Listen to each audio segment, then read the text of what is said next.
నమస్తే బోసుకుమార్. జర్నలిస్ట్ సాయి నిజంగా ఈ రోజు పత్రికల గురించి మాట్లాడినటువంటి మాటలు చూస్తే నిజంగా చాలా బాధ కలిగింది నాకు. ఆయన ఏమైంది అనేటువంటి విషయాన్ని చూస్తే ఆయన ఈనాడు, ఆంధ్రజ్యోతి ఈ పత్రికలను విపరీతంగా దూషిస్తూ మాట్లాడుతున్నటువంటి పనికిమాలిన పేపర్లు, నీచమైనటువంటి పేపర్లు అనేటువంటి విధంగా మాట్లాడుతున్నారు. ఎందుకు అనంటే ఇప్పుడు ఆరవ శ్రీధర్కి సంబంధించినటువంటి ఇష్యూని మెయిన్ హెడ్డింగ్ లో వేయలేదు, ఎక్కడో లాస్ట్ లో వేశారు. కొంత ఇలా ఉంటది రాజకీయం, నీచమైనటువంటి పేపర్లు ఇవనేటువంటి విధంగా మాట్లాడాడు ఆయన. మామూలుగా ఇతను న్యూట్రల్, ఒక సెక్షన్కి సంబంధించి మాట్లాడకూడదు అనేటువంటి విషయం నీకు తెలుసా?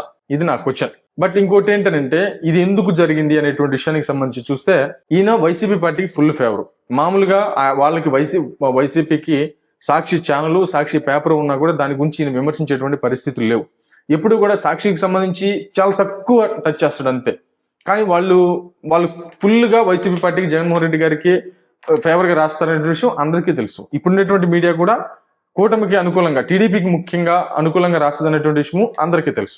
తెలిసినా కూడా ఎలక్షన్ వచ్చే సమయానికి ఈ సపోర్ట్గా ఉండేటువంటి వాటిని దెబ్బ కొట్టాలనేటువంటి భావంతో ఈయన మాట్లాడుతున్నారనేటువంటి కోణంలో జరుగుతున్నటువంటి ప్రచారం. ఇంకోటి ఏంటంటే ఇతను నిజంగా న్యూట్రల్గానైతే ఇదిగో సాక్షి ఆ పేపరు, ఇదిగో మెయిన్ హెడ్డింగ్ లో శ్రీధర్కి సంబంధించినటువంటి జనసేన ఎమ్మెల్యేకి సంబంధించిన ఇష్యూని వేసింది, మీరు వేయలేదు అంటే వాళ్ళ సపోర్ట్ కాబట్టి. ప్లస్ వైసీపీ నుంచి ఏదైనా సంఘటన జరిగితే వీళ్ళు మెయిన్ హెడ్డింగ్ లో వేస్తారు, వాళ్ళు చివరిలోనూ ఎక్కడో ఒక చిన్న మొక్క వేస్తారు. ఇది ఇద్దరూ చేసేదే కాబట్టి ఇద్దరు ఇలా చేయటం తప్పని చెప్పండి, అది న్యూట్రల్ జర్నలిజం అవుతుంది. కానీ ఈ పనికిమాలిన పేపర్లు అయితే అక్కడ ఉన్నటువంటి పేపర్ ఏంటి? మంచి పేపరా, శుద్ధ పేపరా? మరి దీని గురించి జర్నలిస్ట్ స్థాయి లాంటి వాళ్ళే చెప్పాలి. ఇక్కడ ఫైనల్ గా కంక్లూజన్ ఏంటంటే మనం ఆలోచించాల్సినటువంటి విషయం ఏంటంటే ఇక్కడ న్యూట్రల్ అనేటువంటి పేరు పెట్టుకున్నటువంటి చాలా మంది కూడా వేరే వాళ్ళకి ఎవరొకరికి ఖచ్చితంగా సపోర్ట్ చేస్తున్నారు.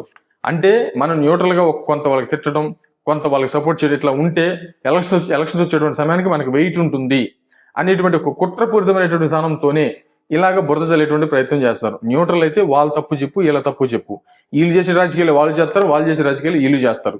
న్యూట్రల్ గా వెళ్ళటం అనేది నిజంగా ముందు రోజులు చాలా ఈజీ ఏమో నాకు తెలిసినంతవరకు అర్థమవుతుంది. కాబట్టి న్యూట్రల్ అనేటువంటి విధానం ఇక్కడ ఏమీ లేదు. ప్లస్ వైసీపీ పార్టీకి సంబంధించి ఆయన సజ్జల రామకృష్ణ, సజ్జల భార్గవతో ఆయన మీట్ అయ్యాడు.